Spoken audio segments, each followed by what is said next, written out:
সোনা খোঁজার সময় একদল শ্রমিক মাটির নিচে শুকনো কাঠের মতো কিছু দেখতে পেল, কিন্তু সেটা টেনে বের করতেই সবাই অবাক হয়ে গেল। ওটা ছিল মানুষের থেকেও বড় এক বিশাল ম্যামথের দাঁত। দাঁতটা এত ভারী ছিল যে তুলতে 3 জন লোকের দরকার পড়ে। সবাই তখন ভাবতে শুরু করলো এবার হয়তো বিশাল টাকা পাওয়া যাবে, কারণ অনেকের বিশ্বাস যেখানে হাতির দাঁত বা ম্যামথের দাঁত পাওয়া যায় সেখানে ভালো পরিমাণে সোনাও মেলে। গত 2 সপ্তাহেই তারা 400 আউন্সের বেশি সোনা খুঁজে পেয়েছিল। এতে পার্কারের এই বছরের মোট সোনার পরিমাণ দাঁড়ায় 4500 আউন্সেরও বেশি, যার মূল্য ছিল প্রায় $56 লাখ বেশি। এখন নতুন রেকর্ড গড়া প্রায় নিশ্চিত মনে হচ্ছিল, কিন্তু বড় প্রশ্ন ছিল শেষের 7 সপ্তাহে কি তারা পুরো জমি পরিষ্কার করতে পারবে, আর গত বছরের 4427 আউন্স সোনার রেকর্ড কি ভাঙতে পারবে। ভালো খবর হলো তৃতীয় প্ল্যান্টের প্রস্তুতি ইতিমধ্যেই শেষ হয়ে গিয়েছিল। পুরনো প্ল্যান্ট তখনও শেষ অংশের জমিতে কাজ করছিল। দ্বিতীয় প্ল্যান্ট ইতিমধ্যে 160 একর জমি পরিষ্কার করে ফেলেছিল। এখন সব বড় মেশিন তৃতীয় প্ল্যান্টে নিয়ে যেতে হবে। কাজ দ্রুত শেষ করার জন্য পার্কার পুরো টিমকে কাজে লাগিয়ে দিল। বড় বড় মেশিনগুলো খুলে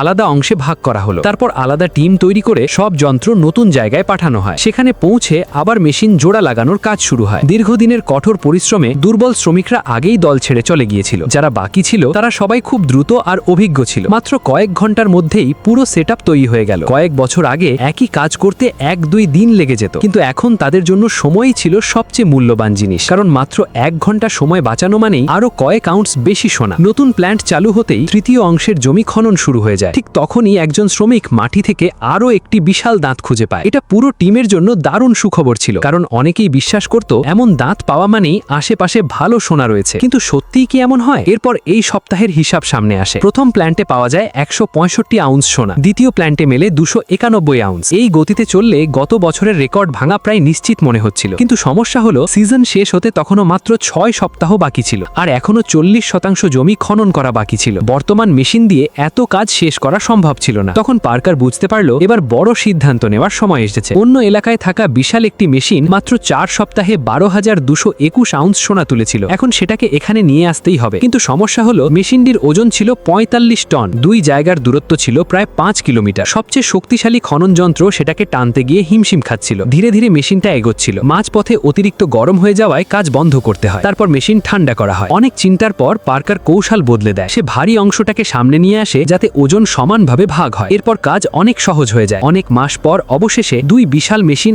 আবার একসাথে কাজ শুরু করলো।